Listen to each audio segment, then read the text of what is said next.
Well, what a thrill this is because I've been a fan of this man's work for a very long time, as we were just talking about with Jason Cole. And I really appreciate him taking the time because I learned that he is very good friends with the incoming, soon to be owner of the Baltimore Orioles. This man responsible for so many documentary series that I have loved. Baseball, I think, came out when I was, I want to say like 11 years old, and like I'll still sing along to like, did you see Jackie Robinson hit that ball? It was a transformative. It's probably the first documentary that I ever loved in my life. Joining us now, he is the great Ken Burns, and he is with us on GCR. Ken, it is Glenn Clark in Baltimore. It's a pleasure to meet you. Thank you so much for taking a couple of minutes for us.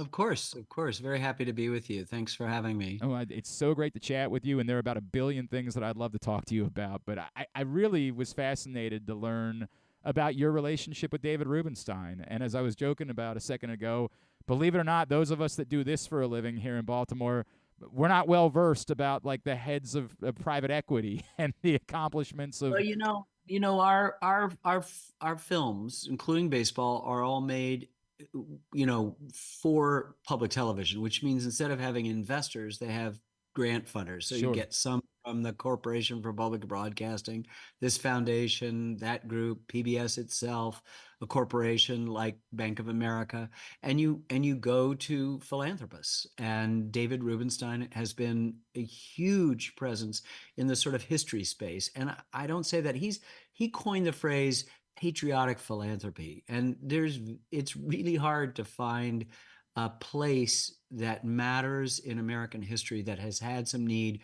where you can't find his fingerprints. Was on the board, rotated off of the Foundation for the National Archives, and he spent millions of dollars on a gallery there that helps exhibit and interpret the important things. When the minor earthquake damaged the Washington Monument, he fixed it.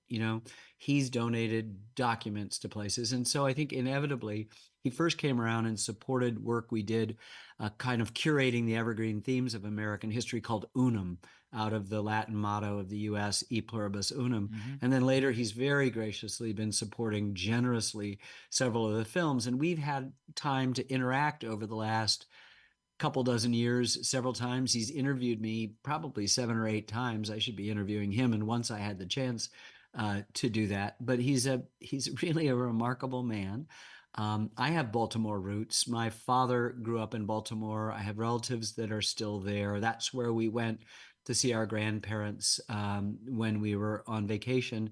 The first baseball game I ever saw was in Memorial Stadium. So Wow. the friendship that we've developed is on many, many levels, not the least of which is baseball. So when I heard the news that he has the possibility, and of course it's all Right. still speculative, we still have to have the teams approve it, that he would be local boy comes home and takes over the team that I think can use a little bit new love. It was exciting to me and thrilled. I was there on opening day of Camden Yards, and the excitement of that was so palpable, and the consecutive streaks of sellouts was so great that baseball teams just periodically need a new investment, less of money than of energy and of spirit. And David has all of that. As somebody who grew up in Baltimore, it's just a fabulous, fabulous bit of news. We are certainly excited about it, and we like him going ahead and making a move early to grab Corbin Burns. So we're fired up here. If I could, Ken, because I'm sure you'll understand that when the news first broke, there was a percentage of people of the populace here that said, private equity, huh? I don't know. Is this guy really going to care about winning as much as he cares about profit? And I think some of the things that you just spoke to probably make me think that you believe that's not the case. Yeah. And I would also check into what people in private equity do. They don't like to lose, for one thing. They like to have a return. And if you'll notice that the owners of most of the baseball teams are businessmen who have come from some other place and have had the ability to run a big company, like John Henry or Tom Werner, the two major partners Mm-hmm. at the Boston Red Sox. I live in New England, and so I'm pretty familiar with them. But all around the country, you have people who have loved the game, have always loved, understand it's the greatest game ever invented. And let's remember, we're 2 days from Valentine's Day, which is pitchers and Yep. catchers. Yep. And there's no love lost there, right? I mean, we know why that's a day with a big heart, because we finally, cleared the football stuff, and we can look ahead to this beautiful game, the best game that's ever been invented, and what more storied and more important team. So I think he's going to hire good people. I don't imagine he's going to be the kind of micromanager in which you're taking out your disappointment on the George Steinbrenner, and at the same time, I think he's going to care very deeply with his roots about what these Orioles will do. But I shouldn't be surprised because you're Ken Burns, but it's like you know what the next question is that I have on my list to try to ask because, and I'm sure you understand that. Like I don't mean to be disparaging towards wealthy people. I know plenty of them, and I like them a great deal. Some of them, but you know how this goes. With wealthy people, there is always a fear that someone is going to come in and say, well, I want to do things my way and I want my people involved. And for the first time in a long time, Ken, there's a belief that, like, on the baseball side, that what's going on in Baltimore is working and like these people should be the ones making the decisions. So I again, based on what you just said, I'm guessing you're not fearful of that being ripped apart. Not at all. And I'm sure even before he thought about seeing if he could be involved with the Orioles in some way, that he was all mindful of every question you and I could think of, and then some. Yeah. They've got a good ingredients right now. They got great talent. And so the last thing you want to do is sort of spoil it. At the same time, there's some people, you said some rich people are fine. And I think David's one of those things. Just go back to patriotic philanthropy and what that might mean. This is a business thing for him. Obviously, the Orioles will increase in value as time goes on, but I think it's also rooted in who he is as an American, and the fact that he appreciates, as much as any one of us, of how far you can rise from relatively humble beginnings through hard work into the position that he occupies now. And that's a remarkable trajectory. And instead of sort of gathering it to himself, he's spent a good deal of his last couple of decades giving a good deal of that money away. And I can only tell you about my little part of it. Sure. And he's been extraordinarily generous, extraordinarily tough, not going to just say, sure, asks a lot of important questions, knows a lot about the history that I'm delving into, wants to come and see the complexity of the things that we do. And so that's that to me is like the ideal patron, if you will. He is the legendary Ken Burns, and he's with us talking about his friend David Rubenstein here on GCR. Ken, if I could, I'll add to that. He's, David Rubenstein's 74 years old, right? And I wonder if you get a sense for how personal this might be for him. You reference this is his hometown, this is where he's from, and it's not. I say this with all the kindness. It's not likely that he'll be able to own this baseball team for 30 years, right? Well, Um, I wouldn't put it past him. Fair enough. Fair enough. And I've, I'm I've, certainly not trying to run him I've off. I want to make that I've clear done too. I've done a lot of interviews with him, and they'll send me the questions in advance, and they'll be like single spaced, 4 or 5 pages, and I never look. I said I'm not gonna look at these, and I sort of keep them in my briefcase, and then he interviews me with no notes, right? So we never, of Wow. course, ever get to all the questions that are on his 4 single space type sheets that his office sends me.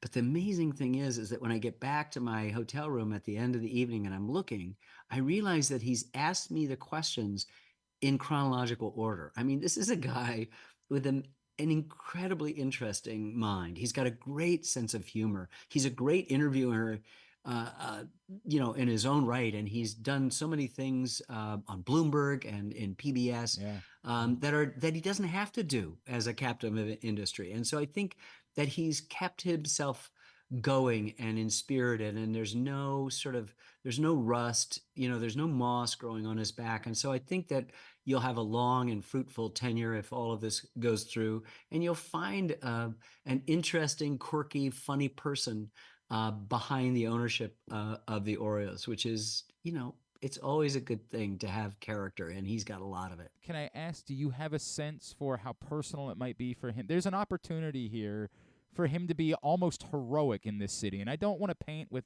a too hyperbolic a brush because this is still baseball that we're talking about. I don't want to make it seem like it will solve all of the city's, troubles, but it would be significant in the Oh, after. but listen, Glenn. The decline of Western civilization. The biologist Stephen Jay Gould told me for our baseball series began when the Giants and the Dodgers There you left go. Right, Brooklyn. there we go. So, Mhm. So this is really serious stuff, and yeah. this is a prodigal son. He is returning home. It does mean something, I'm sure, deep down inside him. Nothing he's confided in me, so Okay. whatever I'm saying is complete speculation. But he's an extraordinary human being, and I think he'll serve it well. And I think we do tend to invest a lot into our baseball teams. They symbolically become us. I know that you're still licking your wounds from, the premature exit of the Ravens from the playoffs, and so we do put a lot of that in, and that's okay.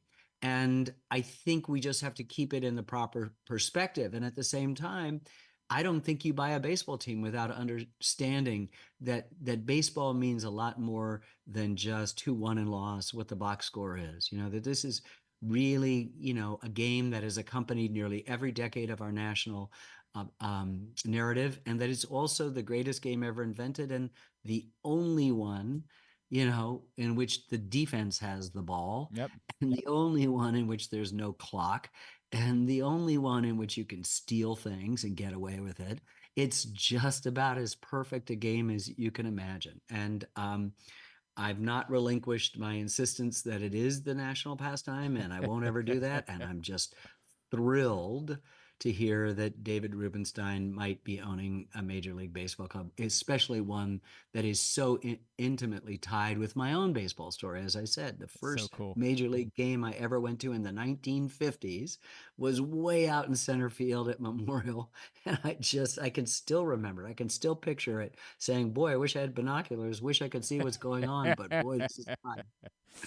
My first baseball game was also at Memorial Stadium, so There you now I go. have something in common with Ken Burns, and that makes me feel really good about myself. Ken, I know I can't keep you all day. Can I squeeze two more in with you real quick? Of course, of course. Happy S to do this. s Anytime you're talking, I'm talking baseball a lot today because we're getting close to yeah. pitchers, and it's just good feeling. If I could, the knowing baseball the way that you do, what it means for the entirety of the sport for a franchise like the Orioles to be relevant the way that they are right now, and how good that is for everyone in the sport to be reminded, like, hey, it could be your city next. That it's not just always eternally. I know the Dodgers continue to be the team that's spending billions of dollars and they're going to be in the forefront, but it's not just always eternally going to be the haves and the have-nots within this sport.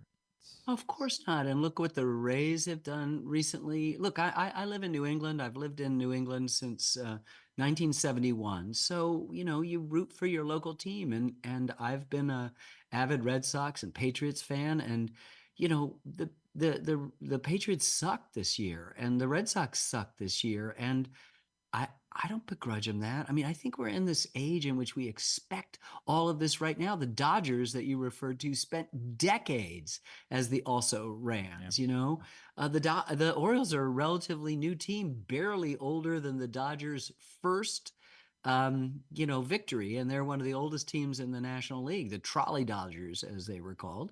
And that's the way that Brooklyn's fans negotiated their borough's busy streets.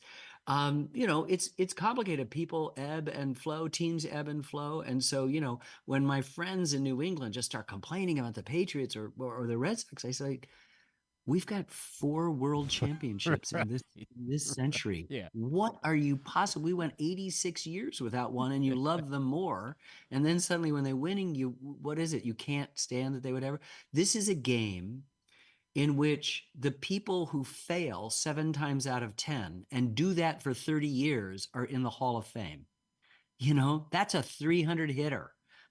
So this is a game that reminds you, unlike any other game, about, and it happens every day that there's spring and summer and fall, that it's about life, and it's not like once a week, it's every day, and it's like breathing, and it's a wonder. There's just something better about life during the 6 months when baseball is happening. And so, of course, we invest. And I think our impatience, because we're media consumers, that we're not winning right away, is a terrible, terrible thing. Because the story is that it's not how much money you throw at it. It's who you bring, the kind of camaraderie. It used to be when the Red Sox were also Rans, they said it was 25 cabs home from Fenway Park, meaning nobody saw each other afterwards. The team that won, they were close as brothers, right?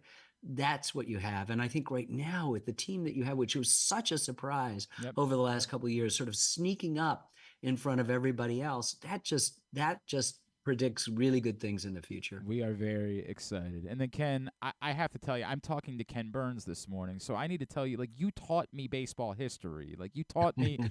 When Jazz was running on PBS, I'm telling you, I was taking a freshman jazz class at UMBC here in Baltimore, and I learned more from you than I did from that class. And I say that because I just wonder, like, if there's ever a burden in being Ken Burns. No, you You know what? We don't make films about things we know about and want to tell you what you should know. We want to know about baseball. I mean, I grew up. This is the one project that I worked on where I thought, well, I know everything about it because I grew up. I love it. I love it. And it was a daily humiliation for all of the 4 years we worked on it because I just realized how much I didn't know. So we're sharing with you the process of discovery. And so the onus is on us to collect the right scholars, to correct the right commentary, to find the right archives, to arrange it in a way, and to spend the years and years, 10 years on the Vietnam thing, 7 years on our country music. I mean, jazz was a huge, huge, huge thing. So we're struggling along to be able to take it and hear years later that it meant something to you, and that you've just made my day, Glenn. Boy, this is a big day for me, Ken. This is. Is there anything at all that I could plug for you, sir, to thank you for taking the time for us? No, no, no, no, no. Just everybody support public television. Thank David Rubenstein for his extraordinary patriotic philanthropy across all levels, not just me. Um, you know, uh, Harry Truman said the only thing that's really new is the history you don't know. We're a country that doesn't teach civics anymore, and we're in big, big trouble because of that. Because in the Declaration, Jefferson is suggesting that we're creating a new thing called citizens. No longer are people going to be superstitious peasants or Mm. subjects. And we're very close to returning to subjects and superstitious, not informed, um, peasants. So be a citizen, read your history. It's the greatest teacher. Ken Burns, truly an honor. Cannot thank you enough for taking the time for us this morning. Would love to chat with you again down the road. Thank you so much for doing this. Great to be with you. Thank you. Take care. Have a good one. That's the great Ken Burns. Boy, that was cool for me, man. You don't get a lot of those where you like kind of get like I better be on my game. I better. You're talking to Ken Burns. It's one thing you talk to an athlete. Ken Burns, this is what he does. He investigates. He gets answers. You better know what you're doing when you talk to Ken Burns. I felt like some pressure. Felt like I had a spotlight on me. You can't screw this up. It's Ken Burns you're talking to.